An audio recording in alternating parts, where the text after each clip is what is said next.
I'm just wasting SD card space. I don't give a yeah. Ba, ba, ba, ba, ba, ba, ba, ba. What is going on, you guys? Steven here from Airsoft Tech. Today I'm bringing you guys a super exciting video. We are going to be taking a look at this 1911 right here from Salient Arms. This was provided by Evike, so thank you, Evike, for sending this out to me to do videos on. I really appreciate it. And guys, I'm like 90% sure it's pronounced Evike. Maybe it is Evike, I don't know, but a lot of you guys were giving me shit about it. Saying it's not Evike, it's Evike. Guys, I'm going to pronounce it like how Matt says it, all right, in their own videos on their own YouTube channel when he does reviews of their products and stuff like that. And he says Evike, so I'm gonna say Evike. Nah, but again, Evike, thank you again for sending this out to me. I really appreciate it. And yes, we are going to break this down. All right, I'm gonna be doing the full review and shooting test. And basically what that means is I'm just gonna go over the externals really quickly. I'm gonna break it down, show you guys how to take the gun apart, and then we'll get into the fun stuff. I'll shoot it on camera, I'll show you guys the blowback and stuff like that. Then we'll get into the chrono test, accuracy test, and damage test. And if you're interested in purchasing it, links will be in the description. It retails for $180. All right, so getting into the review, you guys, I'm going to be talking about the externals really fast, but I'm gonna be upfront with you. I'm not going to be spending a lot of time on this like how I usually do. I want to try and make this video as short as possible, especially my reviews in general from here on out. But anyways, so getting into this, we'll start at the front. I did go ahead and remove the orange tip here. Oh my god, that was an absolute pain, you guys. But I went ahead and did it. I did scratch it up quite a bit, unfortunately. But hey, you gotta do what you gotta do. It still looks a lot nicer without the orange tip.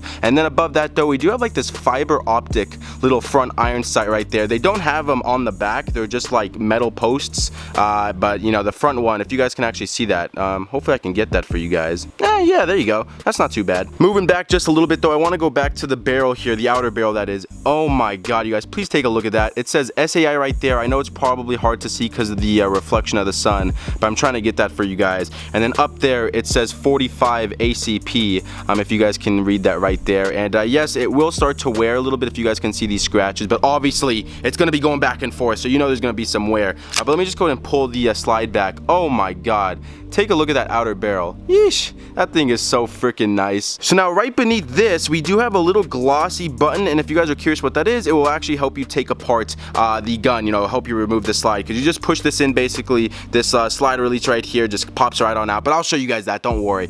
Beneath that though, we do have our trigger guard and our skeletonized trigger, and it does look pretty nice. And along with the trigger, kind of going with the design here, we do have a skeletonized hammer. Ultimately though, I really do like what they went ahead and did with them. So I went ahead and zoomed in quite a bit so you guys can see these trades right here. It says Salient Arms International, and then if you guys can see that right there, it actually says Las Vegas, NV for Nevada. Moving right behind these trades right here though, we do have the safety right here, and one thing I'd like to mention is it is ambidextrous, as you guys can see. However, if the gun is not cocked, the hammer is up, you cannot go ahead and push the safety up. The safety will not engage. The only time the safety will actually work and you can push it up is when the gun is cocked. Now another safety feature of this gun is this little beaver tail safety right here. Let's go ahead and push that down. So yes, obviously if you pull the trigger right now, it still won't fire even if the safety is not engaged, because you have to be holding the gun properly. Engage this right here. Watch, I'll push it with my finger and boom. That's pretty standard though on basically every 1911. Getting into the grips though, we do have a nice Salient Arms logo right there, and it is on both sides obviously. And I will say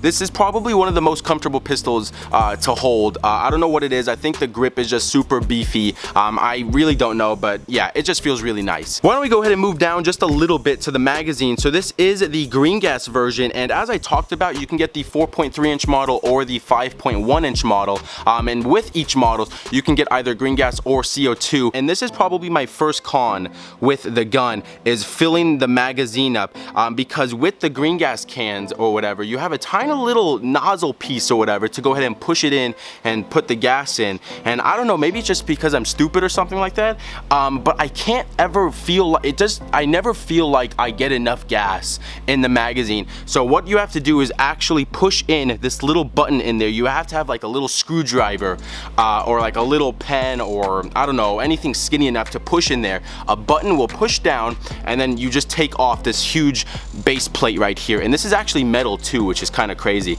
But yeah, and then you can get right up in there and fill it with gas. It's not a big deal, but I thought it's at least something I should point out. Anyways though, so flipping the gun over to the other side, really nothing too different here besides the mag release, and then it just says Salient Arms International, and then the slide release. Let's just go ahead and show you guys that right there, boom. Anyways though, let's go ahead and get into the disassembly. All right, so let's go ahead and take this guy apart. Make sure the magazine out. Also make sure there is no BBs in the chamber. Obviously there isn't. I haven't shot this in a while. But what you're gonna wanna do now is you're actually gonna wanna go ahead and line up. Let me see if I can get this on camera for you guys. You guys see that little second notch right there? Go ahead, line it up with the slide release, just like so. Hold it and then push this button that I talked about right there.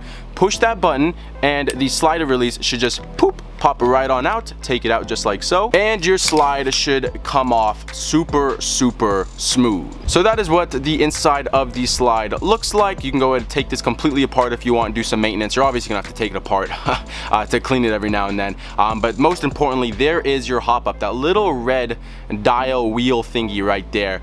So whatever BBs you're gonna go ahead and use, just make sure you go ahead and turn this dial left or right depending on what weight BBs you use for more hop or less hop. But you guys know how hop ups work. And then on this side, really nothing too much going on right there. And but yeah, so that's how you take it apart. It really is just like any other 1911, you guys. Nothing too different here. And then to go ahead and put it right back together, just repeat the process just backwards. So just put the little slide release in first, and then line up the little notch and push in, and boom.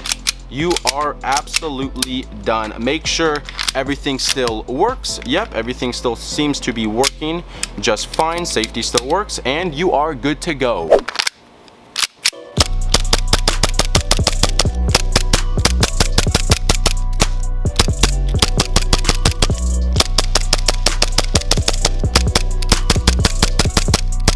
Alright, so let's go ahead and get into the chrono test now, and yes, I'm just going to be holding it for this video, don't judge me. I have this programmed for .20s, got the 1911 loaded up with .20s. Let's go ahead and take the first shot, and yes, I just filled this back up with green gas.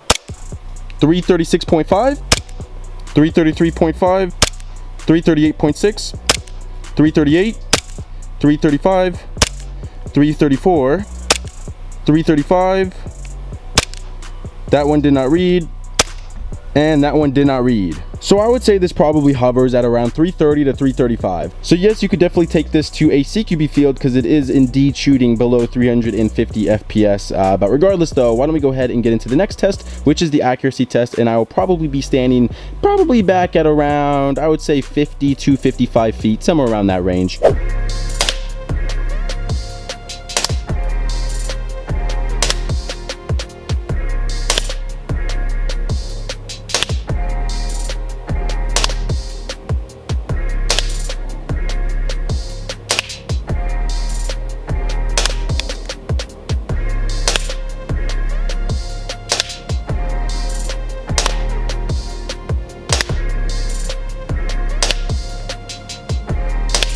Alright, so pretty interesting results actually. At the start, I was shooting pretty low, but for some reason I was having a hard time actually seeing where I was hitting.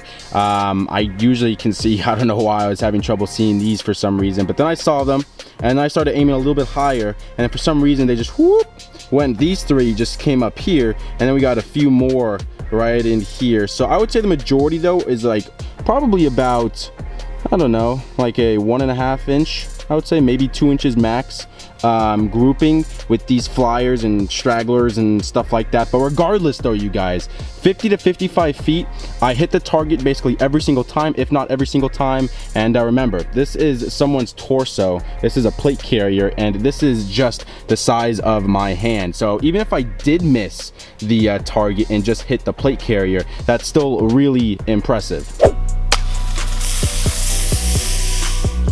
Hold on, pause, what the fuck? I am completely drenched in 7-Up right now, and my shorts everywhere are just soaked. I doubt you can see this because it's black, but I am going to take a shower after this video. God damn, what the fuck? Just look at my stone. What the frick? God damn, I have to wash this all down now too.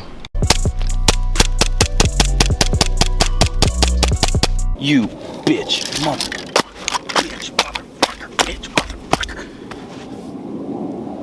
bitch. Well, that was eventful. All Alright, you guys, I think that is going to do it for this video. Final thoughts, my conclusion, I guess I could say, I love it. I think it's well worth $180. I will say though, I recommend getting the CO2 version. Green gas, it's green gas is green gas, don't get me wrong, but I just ultimately think CO2 is just far better and less of a hassle and stuff like that. Evike, once again, thank you so much for sending this out to me to do videos on. But yeah, if you guys enjoyed the video, go ahead and smack that thumbs up button, and if you're new, go ahead and click that subscribe button down below. I'd greatly appreciate it. But yeah, I've said everything I wanted to say. I don't want to ramble on. So again, I hope you guys enjoyed. Thank you all so much for watching. But until next time, I will see you guys in the next one.